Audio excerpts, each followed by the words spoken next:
jadi perbincangan dari sudut pandang hukum. Gimana Kang menanggapinya Kang? Ya kalau kita melihat dulu nih beritanya nih memang luar biasa ya. Beritanya itu kayaknya panjang, artinya panjang nih, viralnya panjang, berkesinambungan. Nah perlu disimak memang kenapa. Terus juga putusannya bisa putus begitu lama, dan di masyarakat kontroversi putusannya nih. Nah ini yang kita harus cermati juga.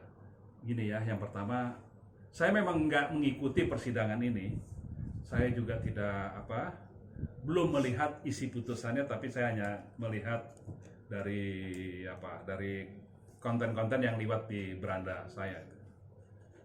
Kita lihat putusannya, ini putusan yang dia bilang itu. Putusannya, kalau putusannya memang akibat pertengkaran terus menerus, nah itu sudah memenuhi syarat perceraian di dalam pengadilan agama. Karena memang ada 7 syarat dalam hukum Islam, salah satunya adalah pertengkaran yang terus menerus. Perlu kita simak juga begini, ada beberapa pertimbangan kenapa bisa putus itu bukan hanya pertengkaran terus menerus, tapi juga ada yang menyangkut kepada yang namanya ada putus yang nuyus itu. Nah, nuyus itu kita ketahui kan itu benar-benar artinya apa sih? Istri yang durhaka itu. Istri yang durhaka itu istri yang bagaimana? Kalau kita melihat dari persidangan, dasar pertimbangan nuyus itu adalah terjadinya perselingkuhan. Nah, perselingkuhan itu kan juga ada definisinya. Di dalam hukum Islam ada definisinya. Nah, kita lihat dari keterangan saksi, perselingkuhan itu terjadi ketika ada termohon dalam gugatan perceraian tersebut dengan seorang laki-laki curhat-curhatan, dan itu pun bukan di tempat tertutup, tempat terbuka. Nah ini apakah bisa menjadi pertimbangan majelis hakim bahwa hanya sebatas itu yang namanya nusyus itu? Kalau menurut saya definisi perselingkuhan itu harus bisa dibuktikan, bahkan dibuktikan pidananya ya. Pidananya apa? Kita lihat pidananya semestinya ada, ada perselingkuhan yang perzinahan yang diketahui ada saksi yang melihat, menyaksikan, mendengar langsung, kan saksi jelas itu. Konotasi saksi itu saksi yang melihat, mendengar, menyaksikan langsung kejadian. Nah ini kan nggak ada. Apakah ini bisa masuk? Kalau sesungguhnya ya, kalau saya melihat ya, kami sebagai orang hukum ini harus melihat juga perselingkuhan ini apakah masuk dengan hanya orang kita anggap curhat dengan seorang laki-laki dinamakan perzinahan. Nah, kita simak lagi, siapa tempat curhatnya Paula? Dia kalau nggak salah itu saudara N itu adalah sahabatnya dari pemohon.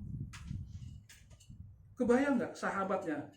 Kita harus ngelihat nih, kita urut lagi nih, kok bisa ya dengan pemohon? Ya maaf sih, kalau lihat dari secara fisik bukan seleranya Paula yang kayak gitu, dan dari wajahnya dari Baim pun jauh lebih ganteng Baim, ibaratnya gitu ya. Nah kita harus lihat dulu nih urut-urutannya, kok ini bisa ya ada di situ disebutkan perselingkuhan. Dan kalau menurut saya lihat di beritanya itu, pada saat kejadian itu Baim juga ada di situ, bahkan Baim yang mempersilahkan kawannya itu sama istrinya itu untuk ngobrol. Baim tinggal ke atas. Loh, kalau memang ada perselingkuhan, kenapa dibiarkan istrinya berdua-duaan dengan pria lain? Ini kan yang menjadi tanda tanya besar nih. Gitu. Kita harus simak ke dalam situ dulu ya. Nah itu mengenai perselingkuhan. Jadi kemungkinan ada semua ini by design, kami duga ya, ingat nih, ini yang saya duga nih, kami duga ada by design perceraian ini, perselingkuhan ini juga ada by design, gitu loh. Bang, dari Desain pihak dalam lain, arti apa? Desain dalam arti apa, Kang? Udah direncanakan Skenario atau- kan, ada skenario yang kami duga nih, ada skenario-nya ini, sudah dipersiapkan memang. Jadi bukan ujuk-ujuk cerai, oh iya bukan cerai, enggak menurut saya. Kalau analisis saya duga sudah ada perencanaan yang matang untuk melakukan perceraian. Karena kenapa saya bisa bicara gitu, adalah sahabatnya pemohon sendiri yang bicaranya itu, yang teman curhatnya itu. Kok kenapa dia juga nggak mau tampil, kan gitu ya. Nah ini yang menjadi aneh juga, nggak mau tampil sebagai saksi, nggak mau tampil diliput. Ayo dong komen dong gitu, biar kita semua publik nggak menduga-duga nih, supaya jelas betul nggak kalian selingkuh, kan gitu. Apa yang sudah dilakukan? Kalau cuma ngobrol apa selingkuh? Mestinya saya kasihan sama termohonnya waktu itu ya, karena kayak dijebak juga akhirnya nih, ini kayak seperti dijebak akhirnya dengan si N ini.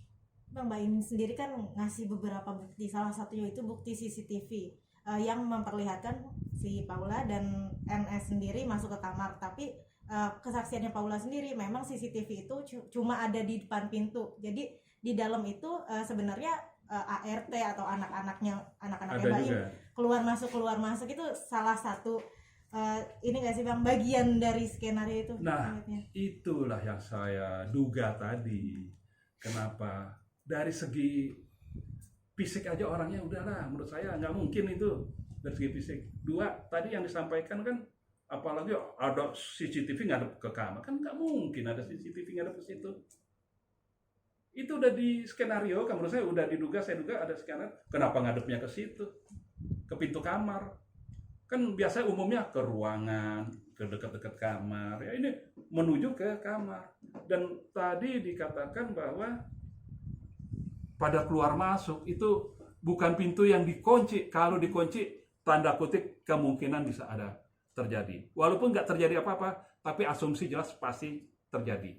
Nah ini pintu terbuka, kalau terbuka mau ngapain? Coba.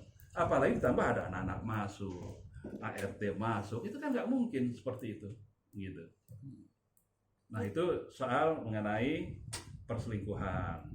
Gitu. Kalau apa memang di skenario kan ada unsur pelanggaran nggak sih, Kang? Ya pelanggaran sih nggak ada, cuma kan tega banget gitu menurut saya ya. Gitu. Semua di skenario kan akhirnya kan dalam putusan itu kan banyak merugikan Paulanya itu, gitu kan gitu. Dampaknya apa aja Bang buat Paula? Dampaknya pembunuhan karakter terhadap Paula. Ya, terus lagi dampaknya dalam putusan ini merugikan, pasti hilang hak asuh Paula.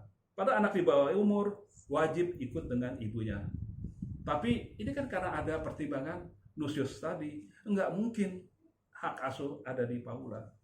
Pasti hilang itu. Nah, terus akibat nusius apa lagi? Banyak. Tidak wajib memberikan mut'ah. Tidak wajib mengikuti harta gondong, mengikuti hukum Islam.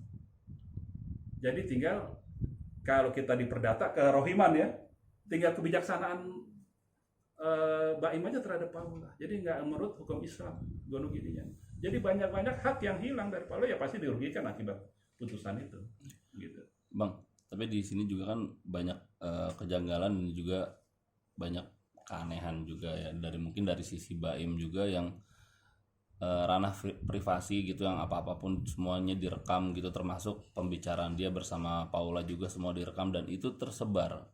Yang namanya rekaman itu kan otomatis dia merekam di handphone pribadinya, dan jikalau itu terbukti dia sengaja menyebarkannya, apakah itu ada unsur juga dia melanggar undang-undang IITE, Bang? Ya, kalau itu kan jelas semua ya.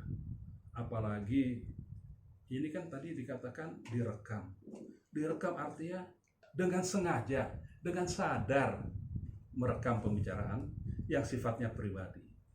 Kalau itu disebarluaskan, ya kita pastikan ada pidananya itu. Gitu. Jelas undang-undang ITE itu jelas itu. Di situ kena menyebarluaskan. Karena perbincangan pribadi. Ini kan yang menyebarkan sendiri kan akun-akun di Instagram yang anonim istilahnya Bang, tapi bisa diusut ya itu dari mana asalnya berarti? Gampang itu.